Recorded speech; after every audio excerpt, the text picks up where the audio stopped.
Group পর্বের শেষ ম্যাচেও দারুণ পারফরমেন্স উপহার দিলেন আর্জেন্টিনার অধিনায়ক লিওনেল মেসি। জর্ডানের বিপক্ষে বেঞ্চ থেকে মাঠে নেমে চমৎকার এক ফ্রি কিক গোলে গড়েছেন নতুন রেকর্ড। প্রথম ফুটবলার হিসেবে বিশ্বকাপের টানা 7 ম্যাচে গোল করার অনন্য কৃতি গড়লেন এই মহাতারকা। একই সঙ্গে গ্রুপ পর্ব শেষে গোল্ডেন বুটের দৌড়েও বাকিদের চেয়ে এগিয়ে এখন বর্তমানে মেসি। গ্রুপ পর্বের শতভাগ জয়ের রেকর্ড নিয়ে মাঠ ছেড়েছে আলবিসেলেস্তারা, আর এই নিখুঁত পথ চলার প্রধান সারথি মেসি। জর্ডানের বিপক্ষে গ্রুপ পর্বের শেষ ম্যাচ শুরুতে তাকে বিশ্রাম দেওয়া হয়েছিল, কিন্তু ম্যাচের 60 মিনিটে মাঠে নামেন বদলি হিসাবে।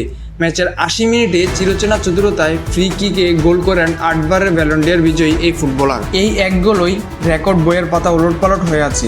বিশ্বকাপে টানা 7 ম্যাচ গোল করে রেকর্ড গড়লেন মেসি।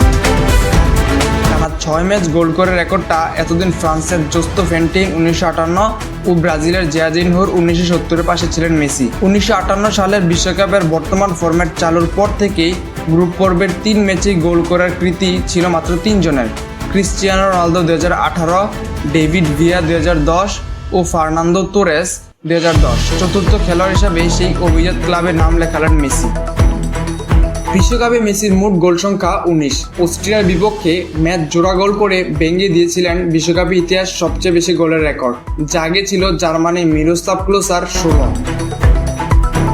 গ্রুপ পর্বের শেষে 6 গোল নিয়ে গোল্ডেন বুটের লড়াইয়ে এককভাবে শীর্ষে আছেন মেসি। তবে তার ঘাড়ে নিঃশ্বাস ফেলছেন Kylian Mbappe, Ousmane Dembele, Vinicius Junior ও আর্লিং হল্যান্ড।